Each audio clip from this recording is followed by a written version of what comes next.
Hoje nós vamos conversar sobre o terceiro capítulo de Mulheres que Correm com os Lobos. Vamos lá? Olá, pessoal, tudo bem? Sejam bem-vindos a mais um vídeo aqui do Literanálise. Eu sou Daisy e é um prazer enorme sempre vir aqui conversar com vocês para a gente dar sequência hoje, inclusive, ao projeto Lendo Mulheres que Correm com os Lobos. A gente chega ao terceiro capítulo, que é um capítulo bastante extenso, com muito conteúdo, e eu fico muito orgulhosa de que a gente está avançando e muitos de vocês conversando comigo, tanto aqui pelo YouTube quanto pelo Instagram. Muito legal ver esse projeto crescendo e avançando. Antes da gente começar, se você está chegando aqui agora, vou te convidar a ficar, então inscreva-se no canal, ative o sininho de notificações. E, gente, por favor, não esqueçam, tá? Deixem o like, comentem, compartilhem, para que a gente continue crescendo e engrossando, né, esse grupo aqui do Literanálise. Gente, vamos lá. O terceiro capítulo, então, de Mulheres que Correm com os Lobos, é o capítulo da Vasalisa. No capítulo anterior, o capítulo 2 do Barba Azul, eu já tinha comentado com vocês que era um capítulo relativamente extenso, né? A gente tem capítulos mais curtos nesse livro, mas aquele foi um capítulo grande e esse aqui também. Então a gente está falando, ó, do capítulo 3, eu fiz um monte de marcações, escrevi um monte, e o capítulo é Farejando os Fatos, o Resgate da Intuição como Iniciação, a boneca no bolso, Vasalisa a Sabida. E aí, gente, eu vou deixar o meu livro aqui, vou olhando algumas coisas ali, mas eu fiz muitas anotações, então vou estar sempre olhando aqui por baixo, tal, para poder não me perder e não deixar de falar tudo o que eu gostaria de falar, porque senão passa batido, né? Para a gente começar, eu acho importante a gente fazer algumas observações que vão nos ajudar a permear, perpassar todo esse capítulo e todo esse conteúdo que é bastante denso. Quando a gente fala da história da Vasalisa a Sabida, a gente está falando de um processo iniciático, um processo de transformação, de amadurecimento, que cada teórico dentro da psicologia vai chamar de um nome diferente. Então, dentro da psicologia junguiana, né, analítica, o Jung chama isso de processo de individuação, a Clarissa no livro chama de processo iniciático, processo de iniciação. Dentro da psicanálise, por exemplo, a gente está falando do próprio processo psicanalítico, no qual a gente se cura através da fala e criando uma nova narrativa, a gente vai compreendendo todo o nosso conteúdo consciente e inconsciente, como que a gente adequa isso à nossa vida para a gente alçar um novo nível de amadurecimento, de percepção pessoal, e a partir daí criando ferramentas para lidar com fases diferentes da nossa vida. Então, quando a gente chega nesse capítulo 3, a gente parte do pressuposto do seguinte: pode ser que eu esteja num momento em que aquelas ferramentas que eu tinha e que me ajudaram em outros momentos da vida não estão sendo mais suficientes para lidar com todas as questões internas e externas que estão se apresentando no momento em que eu vivo. Então, é um momento permeado por um certo desconforto, por um certo medo. A gente pode sentir até desânimo, porque parece que o desafio é muito maior do que aquele que a gente pode dar conta, mas que no final das contas, o que esse momento está pedindo da gente é um momento mesmo de transformação. E que a gente entenda que é um processo que não vai acontecer assim da noite para o dia, todo o processo demanda tempo, tem as suas etapas, e que a gente vai ter que ter uma certa paciência, e isso é bem difícil para mim, gente, que eu sou super ansiosa, quero tudo para ontem. Então, assim, da gente entender que é um processo, vai demandar tempo, tem etapas, algumas mais fáceis, outras mais difíceis. Nem sempre está muito claro em que momento a gente está vivenciando isso e que a gente precisa ter ali o mínimo de fé, de abertura, para a gente poder dar sequência a esse processo. Então, assim, e também entender dentro da história da Vasalisa, e daqui a pouco eu vou fazer um resumo do conto, de que todos os elementos dessa história são simbólicos. Então, quando a gente está falando, por exemplo, da madrasta, das suas filhas, daquela mãe, a gente está falando de conteúdos psíquicos, porções psíquicas de um mesmo aparelho psíquico. Então, é como se tudo que a Vasalisa vivencia, todo o caminho na floresta, o encontrar a bruxa, tudo isso está dentro da psique da Vasalisa. Então, a gente pode compreender esses elementos como porções de um mesmo aparelho psíquico.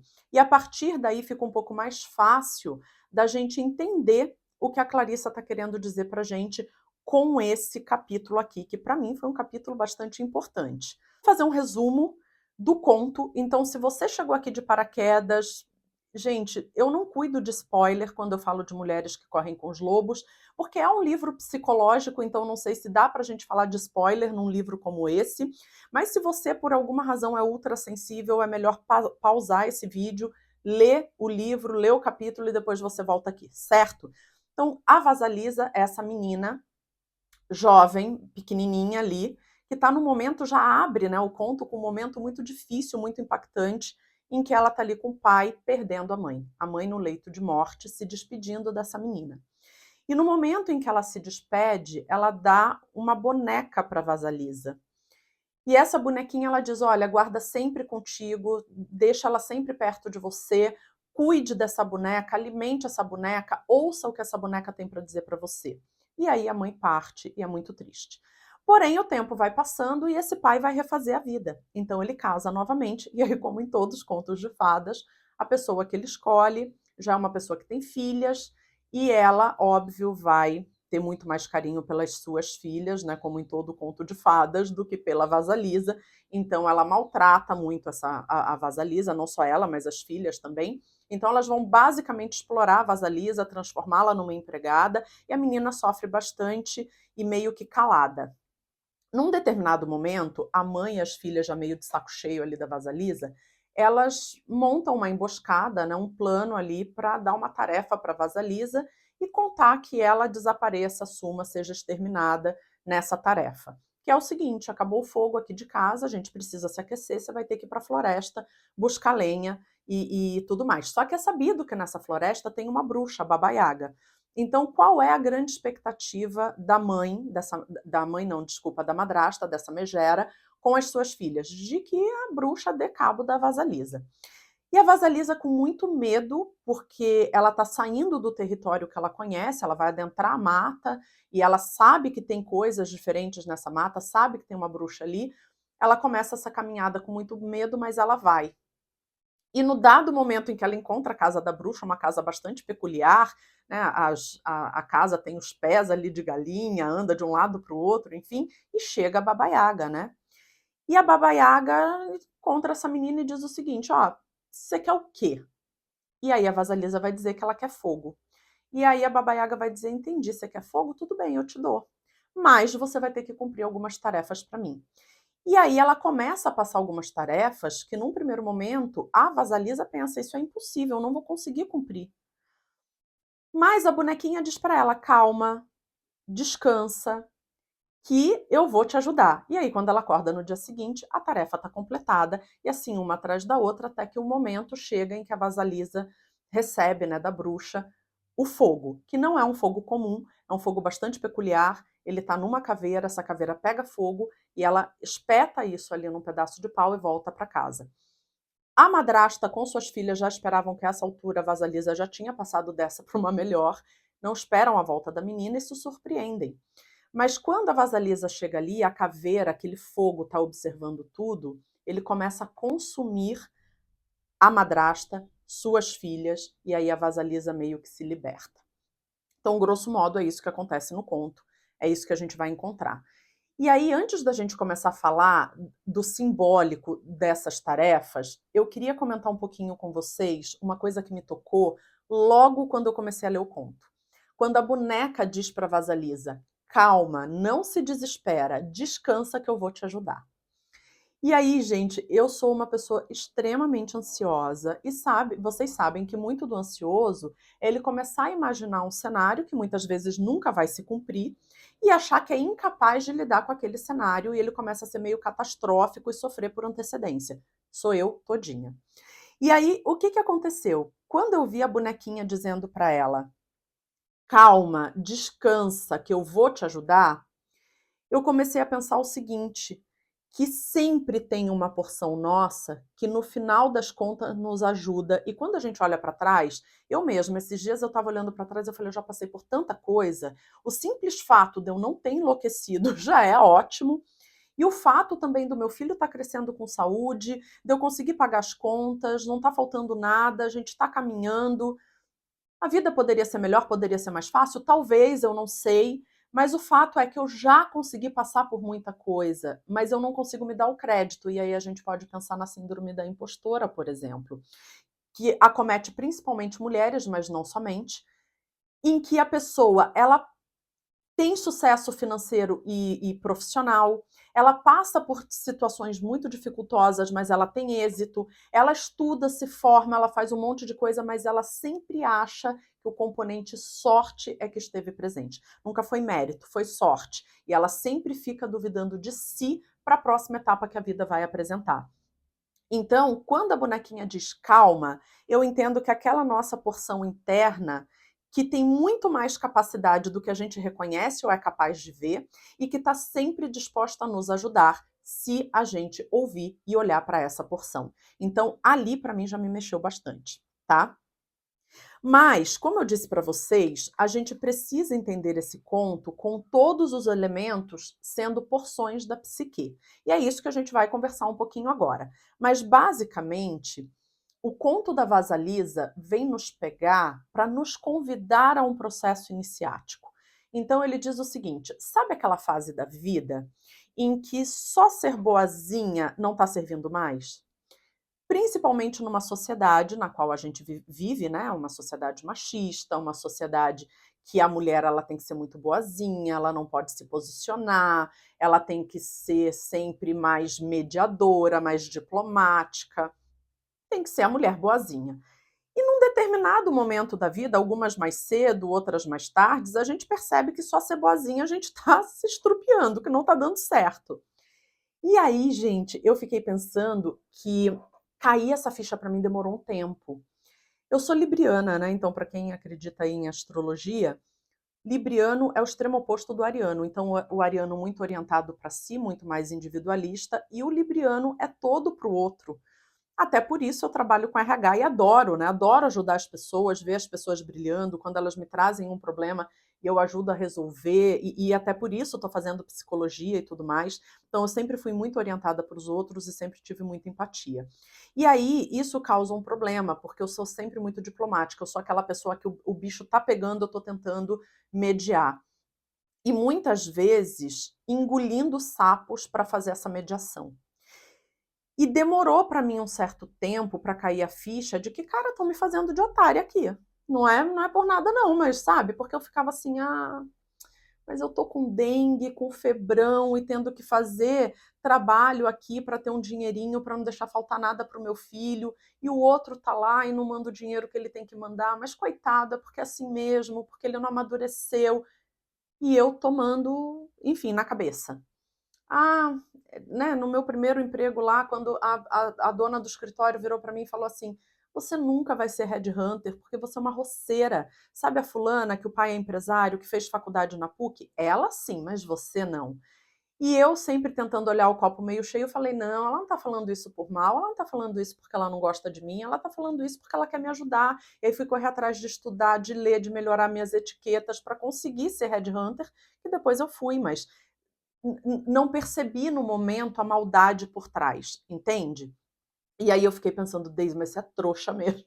Trouxa, gente. Demorei muito para começar a ficar sabida. E acho que nem tô sabida ainda, tô nesse processo. Mas por que eu tô contando isso para vocês? Porque a Vasalisa nos encontra naquele momento da vida que você fala assim: se eu continuar não me posicionando, se eu continuar não dizendo o que eu penso, não me defendendo, só sendo boazinha, tentando pôr panos quentes, fingindo que não é tão feio como tá parecendo, eu vou continuar infeliz, desanimada, achando que eu não tenho valor, sem vontade muitas vezes de levantar da cama para viver minha própria vida. Então, aquele momento de chacoalhão da vida que diz o seguinte: olha, só essas ferramentas não te servem mais. Você já passou de fase, como se a gente estivesse no videogame, né? Você já passou de fase. Agora a vida vai te apresentar outros desafios e você vai ter que desenvolver outras ferramentas. Só tentar fingir que não é tão feio, ser boazinha demais não adianta. E aí a gente começa um processo iniciático, muitas vezes por um chacoalhão, que não é gostoso, né, gente? Sentar aqui e começar a falar é super fácil. Vivenciar outros 500. Mas é basicamente daí que a gente pega o processo da Vasalisa como um processo iniciático. como etapas que a gente vai vivenciar para que a gente desenvolva outras porções nossas, para que a gente aprenda a ter outras ferramentas para lidar com os desafios da vida.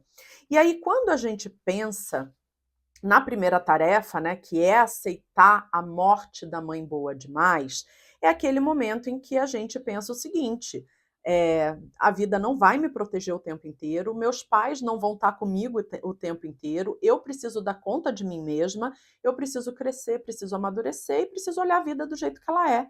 E não começar a dizer, ah, mas não é tão feio assim, ah, mas não é tão grosseiro assim, ah, mas não é tão maldoso assim, não, vou ter que encarar de frente. E aí a gente começa a entender que a gente, né, entender, a desenvolver uma conscientização de que a vida é perigosa, de que a vida tem seus desafios e que a gente tem que se tornar um pouco mais sabidas. Então é nesse momento aí. E um ponto importante que a Clarissa traz é o seguinte, né? É, vocês já conheceram alguém que a gente fala assim: "Ah, vamos sair, vamos num restaurante tal, vamos comer um negócio?" A pessoa fala: "Vamos, claro". Aí a gente fala: "Ah, mas você quer comer o quê?" "Ah, qualquer coisa que você escolher". Aí você fala assim: "Tá, mas em qual restaurante, em que região?" "Ah, qualquer uma pra mim tá bom". Aquela pessoa que nunca se posiciona, mas que quando o negócio dá errado ela fala: "Ah, tá vendo, ó, mas a escolha foi tua". Quando a gente pensa, por exemplo, no Sartre, no início do século XX, ali na França, falando sobre o existencialismo, ele vai dizer que a gente veio ao mundo para viver. Esse é o nosso propósito. Então, hoje, quando a gente vê nas redes sociais as pessoas dizendo assim, mas qual é o teu propósito? Você tem que deixar sua marca no mundo. A gente começa a pensar, poxa, mas então tinha que estar sendo diretora executiva de uma empresa com muito dinheiro na conta, ou tendo 300 milhões de seguidores e as pessoas sabendo quem eu sou. Não, o sentido da vida é você vivenciar a sua vida, ter a liberdade de fazer suas escolhas e a consciência de que cada escolha você está abrindo mão de outras coisas e que a responsabilidade é sua. Inclusive, o Sartre fala de má fé quando a gente não assume essa nossa porção. Então, é tudo isso que vai trazendo a gente para uma realidade de que a gente não vai estar sempre protegidinho. A gente tem que vir para o mundo, né? A Clarissa não está em momento nenhum dizendo para a gente se colocar em situações de perigo, em situações de violência, que isso fique muito claro. O que ela está dizendo para a gente é o seguinte: sonhe coisas novas, tenha propósitos novos, tenha projetos novos e saia da zona de conforto, se permita aprender e ir para a vida para que a tua transformação aconteça e que no final isso vai ser muito bom, apesar dos pesares, né? A gente sente frio na barriga, a gente sente medo, insegurança, tem dias que não tem vontade de levantar da cama, mas é um processo que ele é bastante importante na medida em que ele vai nos levar para um processo aí de amadurecimento. Então, quando a Vasalisa deixa essa mãe morrer, ela diz: ok, eu vou começar o processo de iniciação e aí a gente pode entender como valores, crenças morrendo, para que a partir dali ela comece a sair da zona de conforto e vivenciar outras coisas. Essa mãe boa demais, ela tem que morrer geral? Não, em alguns momentos, com determinadas pessoas, em determinadas situações, a gente pode ser boazinha, acolhedora, empática, isso é muito bom. O que aqui eu percebo é que precisa ter um processo de equilibração, né? Nem ser sempre boazinha demais ou só ter essa ferramenta para lidar com a vida. E daí a gente pensa no seguinte, né? Então a primeira tarefa, como deixar essa mãe boa demais morrer, equilibrar as situações em que ela vai estar conosco. Essa mãe boa demais nunca nos deixa sozinha, ela dá a boneca, que a gente pode entender como a nossa intuição, mas também como essa porção da mãe boa demais, que é uma sabedoria ancestral que ela dá pra gente e com a qual a gente pode sempre contar, desde que a gente tenha ouvido para ouvir. E aí a gente começa a fazer as outras caminhadas, né? E aí a segunda tarefa seria denunciar a natureza sombria. Ser sempre boazinha, gentil, simpática não é ferramenta para lidar com tudo na vida, sempre. Isso pode até nos escravizar. Chega um determinado momento que a gente está assim com uma vida totalmente morna, sem nenhum tipo de sentido, em que a gente muitas vezes nem tem vontade de levantar da cama, como se a gente não tivesse mais capacidade de viver a nossa própria vida, exatamente porque a gente foi abrindo mão de tantas coisas para ser boazinha demais, para ser aceita, que a gente se perdeu no meio do caminho. Então, a gente precisa deixar morrer esse velho self para que um novo self venha à tona e que ele venha mais equilibrado, mais intuitivo. E aí é importante a gente entender qual é o conceito de self, né? Para o Jung, o self é a nossa porção verdadeira. Então, o ego seria essa nossa consciência, essa nossa identidade consciente, mas o self é todo esse emaranhado de porções que são constitutivos do ser.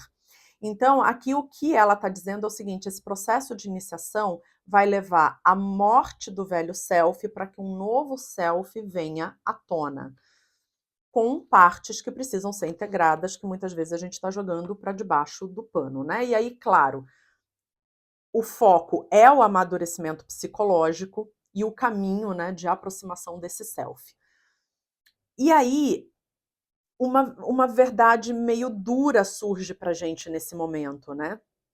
Porque quando a gente começa a pensar, puxa, mas só engolir as coisas, só ser boazinha, só tentar ser muito diplomática não tá funcionando para mim, a gente começa em determinados momentos a se posicionar, não participar de determinados ambientes que a gente entende que não são legais, a gente já começa meio que se distanciar de algumas pessoas, e aí vai vir sempre aquela coisa, né, da pessoa chegar para você e dizer: nossa, Daisy, mas você não era assim. Nossa, Maria, mas poxa, você sempre foi tão doce, agora você tá tão diferente, a gente nem te reconhece mais. E as pessoas vão se afastando. E é bom que elas se afastem, porque se elas não são capazes de entender o seu processo de amadurecimento, de entender a nossa subjetividade, não são pessoas para estarem com a gente. Quer dizer, a gente precisa estar dentro de um molde, ser de determinada forma para ser aceito. Que tipo de amizade, que tipo de amor é esse, né? Isso pode acontecer no seio familiar, isso pode acontecer no núcleo de amigos, isso pode acontecer no trabalho, pode acontecer, né, no amor romântico. E a gente precisa estar muito atento. Porque se a gente não estiver atento, a gente se isola da gente mesmo em prol do outro. E isso a gente precisa ter bastante cuidado. Na página 103, a Clarissa, ela traz um conceito psicanalítico que eu acho que é importante a gente entender do que ela está falando aqui para a gente poder dar sequência. Então ela diz o seguinte, ó: a madrasta e suas filhas podem ser consideradas criaturas inseridas na psique da mulher pela cultura a qual ela pertence. A família da madrasta na psique é diferente da família da alma, por pertencer ao superego, aquele aspecto da psique que é estruturado de acordo com as expectativas, saudáveis ou não, de cada sociedade com particular no que diz respeito às mulheres. Essas camadas e injunções culturais, ou seja, do superego, não são vivenciadas pelas mulheres como se emanassem da psique do self, da alma, mas dão a impressão de vir de algum ponto lá de fora, de alguma outra fonte que não é inata. As camadas culturais e do superego podem ser muito positivas ou muito prejudiciais. O texto é mais ou menos explicativo, mas aqui é importante, né? Ela está usando um conceito psicanalítico e a gente precisa entender o que significa. Então, quando Freud ele começa a estruturar o método psicanalítico, ele vai imaginar o aparelho psíquico dividido em três. E ele vai chamar essa constituição de consciente, subconsciente e inconsciente. Depois ele reestrutura essa sua teoria e ele vai chamar de id, ego e superego. Então a gente pode imaginar o id como a grande porção do nosso, a maior porção da nossa estrutura psíquica. É como se a gente olhasse assim para um iceberg no mar. O topo do iceberg é sempre o menor, ele está enorme por baixo da água que a gente nem imagina. Essa porção muito grande por baixo da água é o id, é o inconsciente, aonde está os nossos impulsos, os nossos desejos, para onde a gente recalca muita coisa que a gente acha que não é socialmente aceito, enfim. Daí a gente tem o ego, que é a nossa porção consciente, e a gente tem o superego. O superego é a parte, a porção do nosso aparelho psíquico que entende através das interações sociais as regras, o que é certo, o que é errado, o que é positivo, o que é negativo, o que pode ser feito, o que não pode. E ele começa a ser o regulador dessa parada toda. Só que num dado momento, se esse superego está muito rígido ele começa a nos frear demais. Então, aquela vozinha que pode dizer assim para você: mas como que você quer isso daí? Isso é muito complexo, você não nasceu para complexidade, você não tem capacidade para aprender tudo isso. Mas como que você deseja sair desse relacionamento aí? O que, que vai ser de você fora daí? Então, ele é uma estrutura importante, mas se ele está em demasia ali, se a voz dele está muito forte, ele pode ser um freio, e um freio bastante complicado. Então, a gente precisa equilibrar isso. Então, o que ela está trazendo aqui é que a madrasta, né, e as filhas, elas podem estar conectadas a essa porção do nosso aparelho psíquico, né, como se fossem ali porções do superego, regras que são colocadas socialmente, principalmente em cima das mulheres, em demasia, e que a gente precisa ter cuidado com isso, certo? Então, acho que era importante a gente entender um pouquinho disso daí. Outro ponto é que, embora a mulher sinta, né, que se ela for ela mesma, ela estará se afastando dos outros, o que a gente falou agora há pouco, é exatamente essa tensão psíquica que é necessária para que a gente consiga criar na alma, né, a energia para promover mudanças. Então, sim, não vai ser um processo super gostoso, a gente vai se sentir angustiado, a gente vai ter dúvida, a gente vai ter medo, vai ter momentos em que a gente não vai saber o que fazer, mas é exatamente essa tensão que a gente precisa sustentar, a gente precisa bancar para que ela crie mudança na nossa estrutura. E aí, a gente tem a imagem aí do fogo que se extingue, a perda do norteamento psíquico, né? Então, as mulheres que tentam tornar invisíveis seus sentimentos mais profundos e que estão, na verdade, se entorpecendo. E aí a gente pode fazer um paralelo, né? Olhar para esse simbolismo do fogo se extinguindo. Até porque a gente pede para a Baba Yaga fogo. Então, que ela acenda esse fogo que em algum momento se extinguiu. Então, aqui um ponto importante também da gente observar. A Vasalisa, né, como eu disse, é obrigada a abandonar a vida que conhece, adentrar uma nova realidade, que é exatamente esse momento em que ela sai da casa, adentra a floresta e vai fazer todo o seu percurso. E aí ela chega na terceira tarefa, que é exatamente navegar na escuridão, nas trevas. Eu estou adentrando essa floresta, que eu sei que tem algo complicado aí dentro, que é uma bruxa, não sei o que eu vou encontrar pelo caminho, mas ela vai, ela se propõe a fazer o trajeto. E a boneca, lembrando que ela está sempre ali com a bonequinha dela, que é a intuição dela, que vai ajudando, vira aqui, vira ali, toma cuidado com isso, faz assim, faz assado. Então, ela, mesmo com medo, ela diz, ok, eu topo essa jornada, e ela está ouvindo a própria intuição. Esse é um ponto importante. E aí a gente tem que pensar o seguinte, a intuição ela precisa ser alimentada, porque senão ela para de falar com a gente. Porque uma voz sem um ouvido para ouvir, ela vai perdendo a força, né? Então, o que não é usado definha. E como que a gente alimenta a nossa intuição? É falando com ela uma vez e nunca mais olhando? Não, gente, a gente precisa alimentar a nossa intuição e aí cada pessoa vai ter um jeito de alimentar essa intuição. Orando, meditando, criando, fazendo arte, por exemplo, música, crochê, pintando, escrevendo. Tem mil formas da gente fazer isso, mas principalmente é muito importante saber que essa intuição ela vai falar com a gente de formas diferentes. E aí entra um ponto que é o sonho. O sonho que é tão simbólico e que a gente tem que prestar bastante atenção. Algumas de vocês me disseram aqui pelo YouTube, lá pelo Instagram, desde eu comecei a fazer o projeto de mulheres que correm com os lobos e estou sonhando demais. Será que isso é normal? Super normal, gente. Acontece por aqui também, não só com Mulheres que Correm com os Lobos, mas com outros livros psicológicos que eu leio também, que me estimulam muito e eu fico sempre muito atenta a que os sonhos estão querendo dizer para mim. Então anotem, pensem sobre os símbolos. Né? Esses dias eu tive um sonho de que eu estava assim no meio de um monte de gente, como se fosse uma espécie de show, e que quando eu entrava no banheiro, eu estava perto do banheiro e eu olhava e percebia que a minha calça estava aberta e que todo mundo estava vendo aquilo, né? Que vergonha. Mas ao contrário de outros sonhos que eu tinha antes, em que de repente eu estava enrolada na toalha, morrendo de medo daquela toalha abrir, ou eu estava nua e morrendo de medo de que as pessoas olhassem para mim e percebessem que eu estava daquele jeito, nesse sonho eu só abri a porta do banheiro, fui lá, consertei minha roupa e saí. Então eu percebi que o que o meu aparelho psíquico está querendo dizer para mim? Daisy, você está pronta para lidar com qualquer coisa. simplesmente entra no banheiro, arruma a roupa e sai, né? Então, prestar atenção no simbolismo dos sonhos, gente, é importante. E aí a quarta tarefa é encarar a megera selvagem. A Vasalisa dá de cara com a bruxa, e aí? Ela foge? Ela corre? Ela chora? Não. Mesmo com medo, ela vai olhar para essa bruxa e vai dizer: eu vim aqui buscar fogo. Então ela não foge, ela olha essa megera de frente.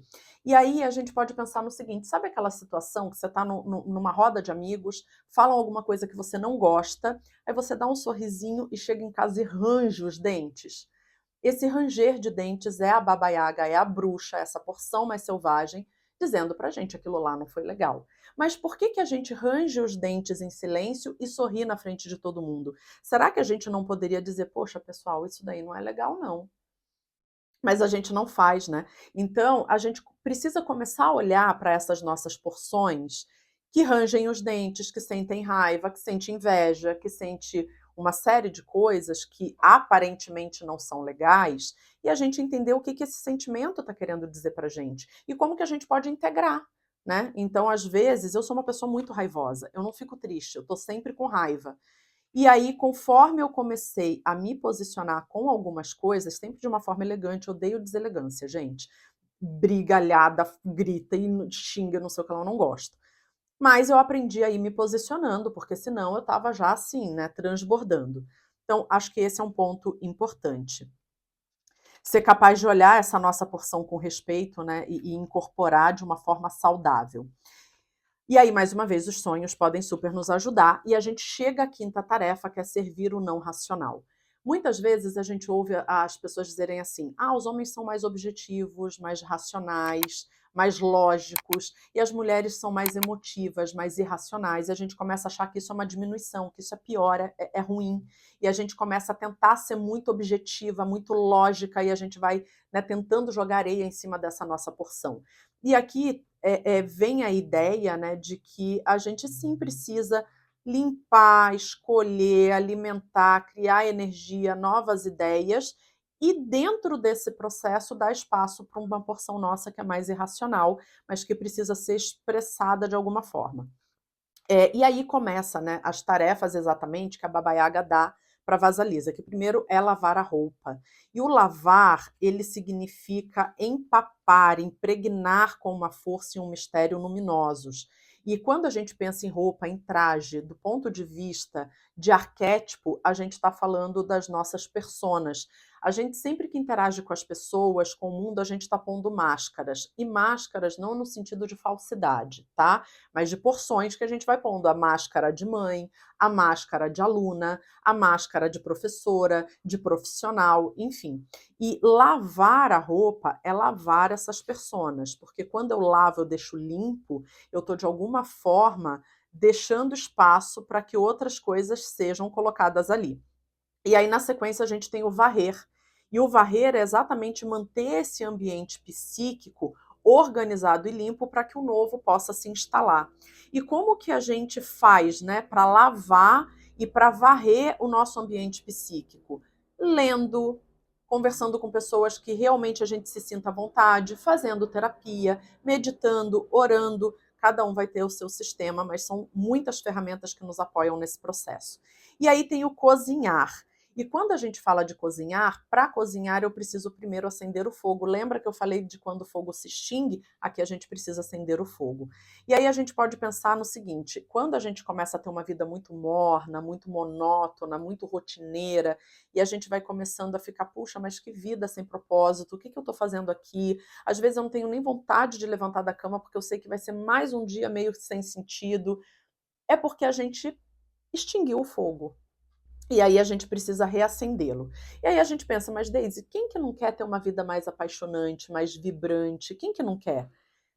Não é tão objetivo assim, tão óbvio assim, gente. Muitas vezes a gente diz que quer, mas a gente não tem coragem. Porque quando eu digo assim, eu quero sonhar algo novo, e aí compartilhando da minha experiência com vocês. Eu nunca quis ser rica nem nada disso. Eu queria, claro, ter a minha profissão crescendo, ganhar dinheiro, porque o meu grande sonho era ter uma família, formar a minha família. E é uma coisa em que eu falhei, não deu certo, né? Então me divorciei, a gente nem se fala. Tem um filho maravilhoso, claro, está crescendo, que bom, mas aquele modelo de família que eu queria construir foi por água abaixo. E aí eu comecei a me sentir muito frustrada e como se eu não tivesse capacidade para fazer, sabe? E aí eu pensei, puxa, eu preciso começar a sonhar outras coisas. E daí foi onde veio a faculdade de psicologia e veio, né, uma série de outras coisas, o retorno aqui do Literanálise, porque eu preciso começar a sonhar outras coisas. Só que quando a gente diz isso para a gente mesmo, a gente pensa, puxa, mas eu vou colocar tempo, energia nesse projeto, e se ele não avançar, eu vou quebrar a cara de novo, eu vou me frustrar. Puxa, mas eu vou me apaixonar por uma outra pessoa, eu já quebrei tanto a cara, e se eu me machucar de novo, então a gente fica patinando e não acende o fogo. É isso que eu estou querendo dizer para vocês. Então, acender o fogo e depois fazer a manutenção desse fogo exige coragem, vontade, atenção, né? E daí a gente tem sempre esse ciclo constante de limpar o nosso pensamento, renovando os nossos valores com regularidade, eliminando as insignificâncias, jogando fora o que não faz sentido, varrendo, purificando nossos estados de pensamento, né? E sentimentos com regularidade para que a gente tenha esse ambiente psíquico propício para esse processo que a gente está vivenciando de amadurecimento, de iniciação. E aí a sexta tarefa, que é separar isso daquilo. É aquele momento que a gente tem que começar a dizer assim, cara, eu não posso mais continuar sendo bobona, eu preciso realmente ser um pouco mais sabida e separar o joio do trigo. É aquele momento em que eu digo assim, essa pessoa aqui, ela é ruim mesmo. Não, não é sabe, porque essa tendência da gente minimizar, não, mas ela não é tão ruim, ela não é tão chata, ela não é tão sem noção. É sim. Então a gente começa a ter que olhar para a vida do jeito que efetivamente ela é. Então, às vezes, você vai olhar para um ente muito querido, você vai falar, porra, mas essa pessoa é meio egoísta, sim. Você vai olhar para aquele seu amigo que é querido, que está contigo um tempão, você vai falar, não, mas essa pessoa tem uma porção de inveja de mim, sim. Então, e lógico que a gente vai olhar para coisas belíssimas e a gente também vai conseguir enxergar exatamente o belo que tem naquilo ali. Mas é aquele momento em que a gente tem que olhar para a vida do jeito que ela é, sem idealizar tanto, né? Então, é o momento de separar o que é falso do que é verdadeiro. E a sétima tarefa, né, perguntar sobre os mistérios. Aquele momento que a gente fica, quem sou eu, o que eu estou fazendo aqui, qual o propósito, e que a gente já falou, tem até uma resenha aqui do Sentido da Vida, um livrinho curto do Contar do Caligares, que era um psicanalista, ele faleceu, em que ele diz exatamente isso, gente, o sentido da vida é o viver. E aí a gente pode ter mil correntes, a gente pode ter o existencialismo, que é contrário à psicanálise, você tem a psicanálise, você tem o Jung com a psicanálise. Gente, não interessa. Sempre as pessoas vão dizer o propósito da vida é o viver. E o seu viver não significa que você tem que viver segundo o padrão do outro. E isso é muito importante para o tipo de sociedade que a gente está vivendo, que está sempre querendo nos enquadrar num determinado padrão.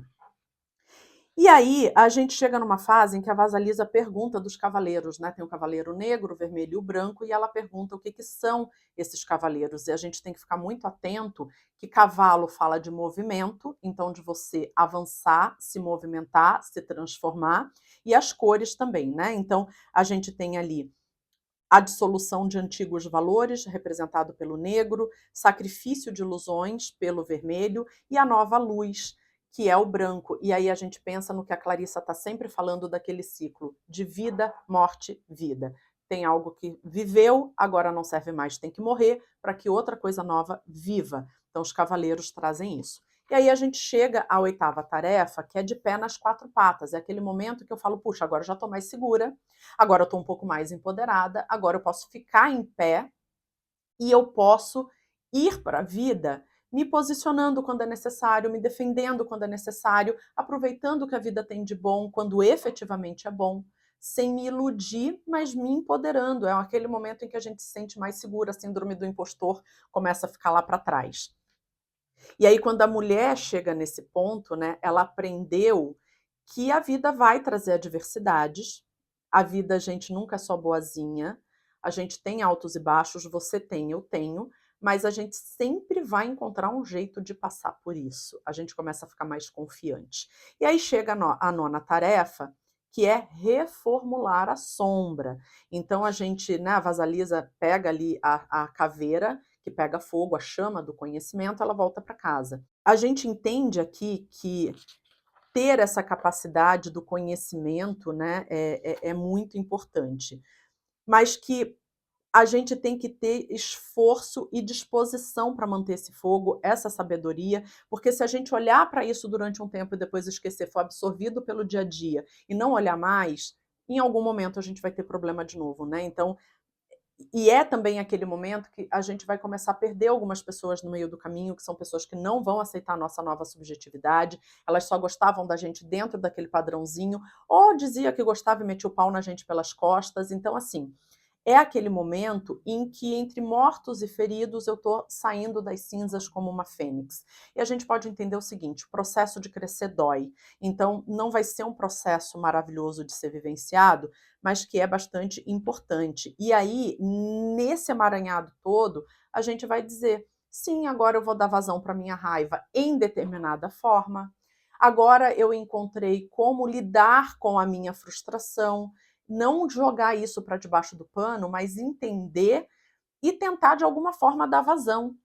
Então é nesse momento que a gente está integrando a sombra e a gente está criando o novo self. E aí a gente tem ali, nas páginas 130 e 131, a Clarissa chamando a nossa atenção principalmente para escolhas de parceiros e de amigos. Porque às vezes a gente, né, e ela dá o exemplo ali do buffet, a gente diz assim, a gente chega num lugar com um monte de comida posta e a gente fala, olhando aqui, eu quero um pouco disso, um pouco daquilo, um pouco daquilo. A gente não se pergunta antes, eu tô com fome de quê? E a gente pega o que está à disposição. E isso na vida é complicado, porque se você passa por todo esse processo e agora você já tem mais consciência do que te serve, você vai ter que ter um pouco de paciência para esperar aparecer, porque não vai ser da noite para o dia que vai aparecer o emprego certo, o projeto certo, o dinheiro para você fazer o que você quer, a pessoa certa. Então a gente vai ter que ir atrás, a gente vai ter que criar condição, a gente vai ter que esperar. E esse é um ponto importante. Outro ponto também, que ela traz na página 133, é o seguinte: a gente vai automaticamente se transformar numa pessoa mais espontânea, mas ser espontâneo não é atacar e falar sem pensar. E aí eu pensei um pouquinho, né, aqui no livro que a gente falou recentemente aqui no canal, que é A Boba da Corte, da Tati Bernardi. É uma autora nacional contemporânea. Eu disse para vocês lá no vídeo que eu gosto do livro dela, quando ela fala, né, de que ela sai de uma determinada camada social, ela ascende, mas quando ela ascende, ela está à margem, ela não está no núcleo, e parece que ela não pertence nem a uma nem a outra classe social. Ela sempre idealizou o que era ter muito dinheiro, ou ser considerada elite paulistana, e quando ela chegou lá, ela viu que não era bem aquilo. Isso eu gosto bastante. Mas em alguns momentos, ela tem um humor ácido, tudo bem, mas em alguns momentos eu acho que ela perde a mão. Sabe aquele tipo de coisa? Olha como eu sou bobona e grosseira, mas é que eu sou assim mesmo, é meu jeitinho. Então a Clarissa, ela traz pra gente o seguinte: a gente tem que se tornar uma pessoa mais espontânea, a gente tem que integrar as nossas sombras, mas sem atacar e ferir o outro. A gente tem que ter responsabilidade afetiva. Certo? Gente, foi um capítulo assim que me marcou um monte. Esse vídeo não tinha como ficar menor, eu até tentei, mas espero que vocês tenham gostado, que vocês também tenham aproveitado. Deixem aqui nos comentários para mim o que esse capítulo causou em você, se está sonhando bastante, por aqui eu tô muito, e a gente vai se vendo em outros vídeos por aqui.